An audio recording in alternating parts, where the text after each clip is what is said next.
Okay, so this is going to be 9.3 and 9.5, which is geometric sequences and series. Seq and series. And so I'm going to start with this sequence here, 3, 6, 12, 24, and goes on and on forever.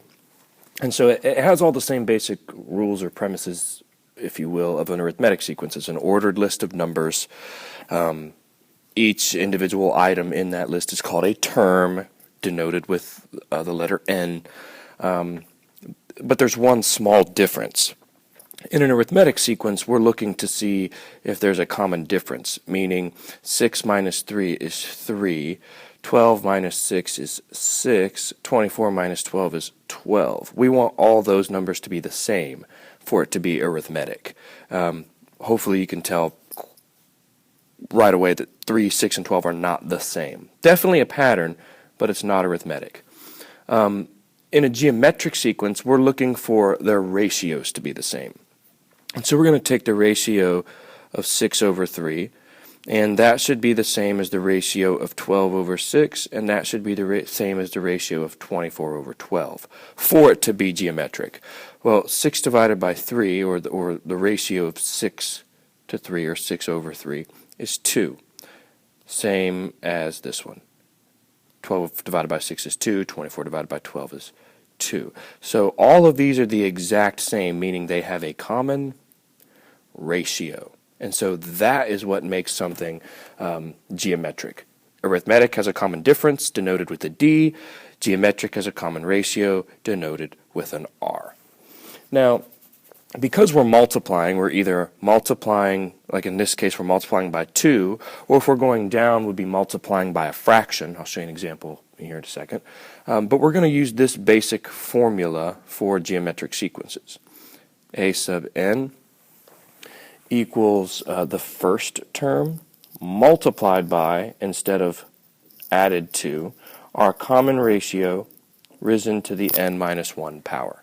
This is your big geometric sequence formula, and yeah, I want you to go ahead and flower pot that again, because if you're taking the ACT, you're not given a formula sheet. And so let's just jump right in and do an example. Let's say I have the sequence 4, 12, 36. And it goes on and on and on forever. And I want to know the 10th term. What's the amount of the 10th term? Well, all I need to do is first find the common ratio and then just substitute in all my parts. Most of you should be able to see this pattern without having to do this, but I want to stay consistent. 12 divided by 4 is 3. 36 divided by 12 is 3. Our common ratio is 3. So now we just plug in all of our parts. A sub n equals the first term, which in our case is 4. I keep moving my screen, I'm sorry. There we go. Which in our case, the first term is 4. And we're going to multiply that by our common difference, which is 3. And we're going to take that to the n minus 1 power. Well, I'm trying to find the 10th term. So the 10 minus 1 power. So I'm going to end up taking 3 to the 9th power. And that gives us 19,683. And we'll multiply that by 4. The 10th term in this sequence is 78,732. And so all the little tricks that happen with arithmetic, where you might have to try to find the missing terms in between, or you might have to find the common ratio given the first and last term, all of those same things can happen with geometric sequences and series. But I'm not going to go over them explicitly one by one. So I want to move on to the next example, which is applying the geometric mean. So if you recall, if I have an arithmetic sequence, let's say 3, 7, and the term in between them is missing, but I tell you that it's arithmetic, you can do the arithmetic mean, and that's just 3 plus 7 divided by 2 to find out that the missing term would have to be 5. Well, geometric mean, this is arithmetic. Geometric mean is very similar. It's just you're going to be finding the same thing, but the way you go about it's slightly different. So let's say these are the three terms in my sequence, and I tell you that it's geometric. Well, you're not going to add these together and divide by 2, because look what happens when you do that. 3 plus 12 divided by 2 is 7.5. And for it to be geometric sequence, it has to have a common ratio. 7.5 divided by 3 is not the same as 12 divided by 7.5. And so we know we're not going to do it in that way. In fact, the geometric mean is found by taking those two numbers, multiplying them together, and then taking the square root of that. And so 3 times 12 is 36, and the square root of 36 is plus or minus 6. Now I want you to think about that. Why could this term be plus or minus 6 and it still work? We're going to talk about that in class. That's something I want you to decide. If you think you know, you can put it in the comment section. Why would that be plus or minus 6, not just 6? That's pretty much it for sequences. I'm going to do series really quickly. It's slightly different than arithmetic in so far as there's a couple different formulas and a couple different things that are happening here. So I'm going to basically just start with 2 different geometric series. Let's do this one.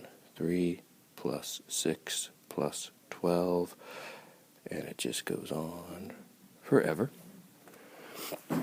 And then I'm going to do a couple other ones. I'm going to do that same series, 3 plus 6 plus 12, but it's not going to go on forever.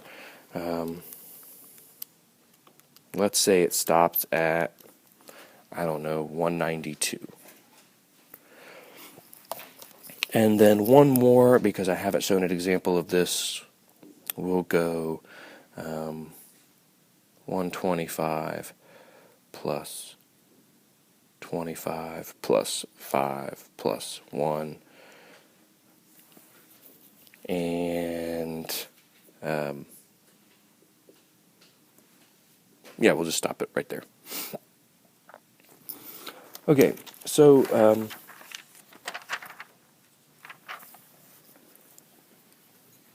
and we'll just say it keeps going on and on forever.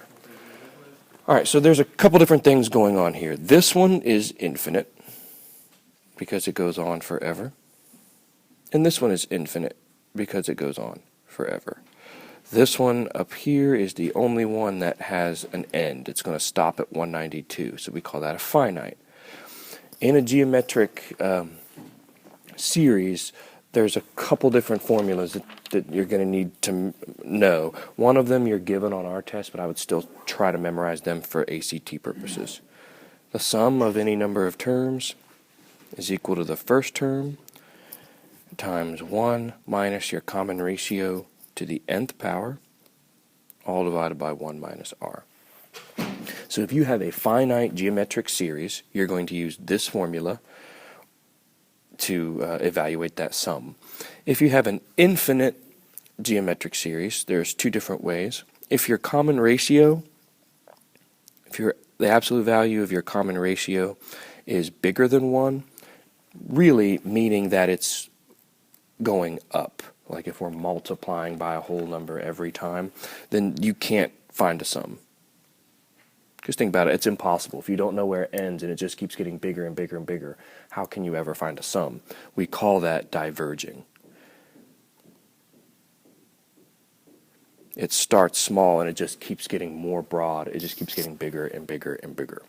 Now this infinite sum over here, this is where it differs from arithmetic greatly. In an arithmetic series, there's no way to find the sum of something that's infinite.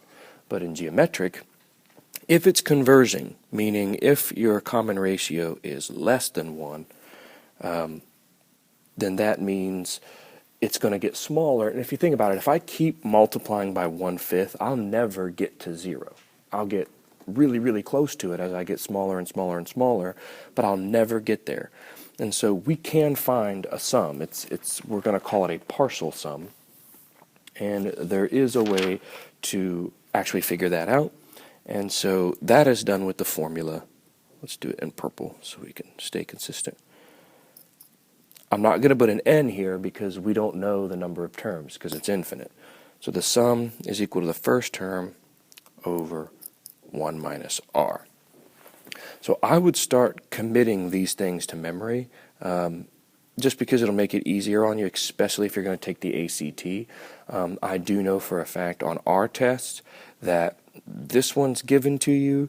This one, however, is not. So you're going to need to memorize that one. And that is how you find the sum of a geometric series that's infinite but converging, meaning it's going down. The absolute value of your common ratio is less than 1. The only other thing that might come up is I still expect you to do sigma notation with geometric series, but it's done the same way. You have a lower limit and you have an upper limit. Most of the time for us it's going to be 1 and the number of terms, and then you put your explicit formula. And recall that's going to look something like a1 times r to the n minus 1. All right, if you have any questions, leave it in the comments. That is it. Goodbye.